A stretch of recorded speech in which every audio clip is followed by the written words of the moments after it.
Ondan sonra Hudaý Taala hılgata etdi. Yaradılmaklık, şu gelmeklik, gitmeklik, şu olakan bir rappa. Şu ölümme diýilmeklik bar. Gözümizden görüp durandat, bizim başımıza gelip durandat, gelecek dat, setler set. Bu näme şey, bu näme için gelip durandat?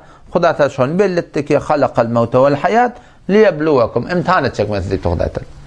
Eyyukum ahsanu amela. Haýsy biriňiz behter amel etýärsiňiz. Eyyukum aksaru amela diýmek Hudaý Taala söýýär. Haýsy biriňiz kän amel etýärsiňiz diýmekdir Hudaý Taala. Belki haýsy biriňiz behter amel etýärsiňiz diýipdir diýe. Şol behterin boljak bolsa Qur'ana mutabyk, sünnete mutabyk, we niýetin halys bolmakly gerek. Yani Allah Teala kän namaz okuyduğun biri. Ama Kur'an'a mutabık değil. Sünnete mutabık değil. Şuna mal kabul olmuyor. Sevap etmemişsin diyorlar. Sevap mi yaptırdın mı? Namazın kulün peydatı yok, sogap yok. Yamaşadın okuyun bol diyorlar. O zaman şu daydan amallarda kän olmaklık maksat değil. Adı olsun.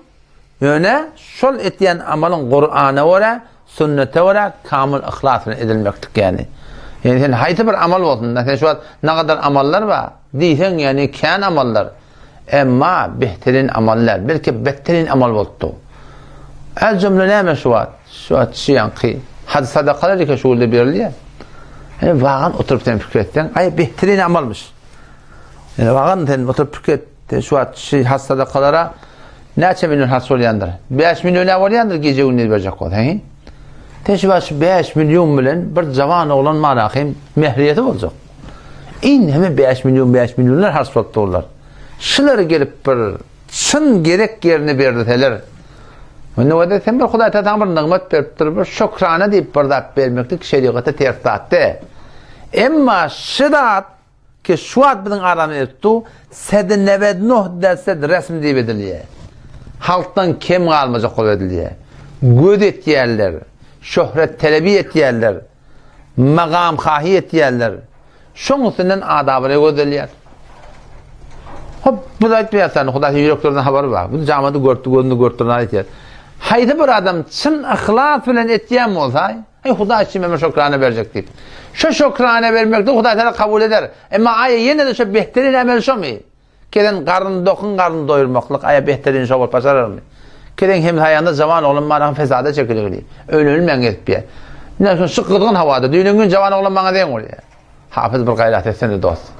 O adalp baje öýüň öýdýär. O tarapdan pencere yok, bu tarapdan pencere yok. O pencereni ýerini ýerden çekmeli. Aslında bir gard berjek ýokmy diýär. O ýöne de berdiňe näme paýar? Gard berjek ýokmy diýär. Şu borum horlanıp beren adamlar bar. Ýaňsydyň harabilerini öýdi. Bir kere ekran sultan nabut boldy. Gelip şuň içinde şu forum bir gerekke zatları harz etmeklik aýa şu Hudaý Taala söýýän adamy. Aýa şu şeriatyň aýtýan adam. Aslında Peygamber Hudaý haja gidipdir. Men sadaka beripdirmi? Hazrat Ömer de haja gidipdir. Hazrat Ebu Bekir haja gidipdir. Men diýmeýän haramiýa bir zat diýip. O şeriatda bir ýan gaýdanım şokrana diýip bir zat bermeklik baki. Emma aýa şu ahsana amelmiş. Behterin amalmış. Halinki yan kaydanım muğidindan ne kadar şöhret telebiler var. Adın idinle, abrayın idinle, muğiyetin idinle. Her kim o da Allah bilen kasam yüreğinde kılya alacaktır şun üstünden adabrayı demek bolsa halk vermedi diydirmeyecek görüp beriyem o da vallahi yarın şu tadaka yarmaya Hudaýdan kabul olmaya. Şun rüya edip doğru.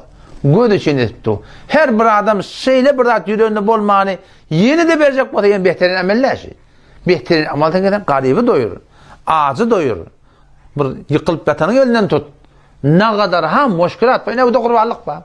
Ne o da kurvallık var. Neçe milyon olarak 2 milyon dağmalı zaten. Ne kadar ha adam var kurval sarpılır. Tabi bakın haca var yaratan, Hudaý yoluna var yaratan. Gel sen bir Hudaý için bir tane bir neferin maraqı bir tane kurvallık ne ver. Ne kadar kavuluk olacak. Ne kadar doğulluk artacak. Ne kadar muhabbet artacak. Ne kadar insaniyet ortaya gelecek. Ne kadar amallı adamlar olgu olacak bu yaratan. Ama qiynan haqda bu zatlar bizim aramızda hey olan qiyin tapmakla qiyin bolýar. Ve huvel aziz vel gafur. Allah galip näme çoksa edam eder. Bagşanda o mehriban bizni örtüp goýapdyr. Belki Allah Hudaý Taala ol bir günärleki bizden örtüpdir. O dünýede de bar ahşeri yüze çykaryp da Hudaý Taala iýiň arasynda, enataň arasynda doň ardaşany bir rüswalyk etmesin. Reşte kelam megemden çykdy. İnşallah etiki dersimiz Allah Tebaraka ve Teala öz kudretini oylanmaklığı istada rahnima etipdir. İnşallah men onu aytıp bererim. Vesselamu aleykum ve rahmetullahi ve berekatuhu.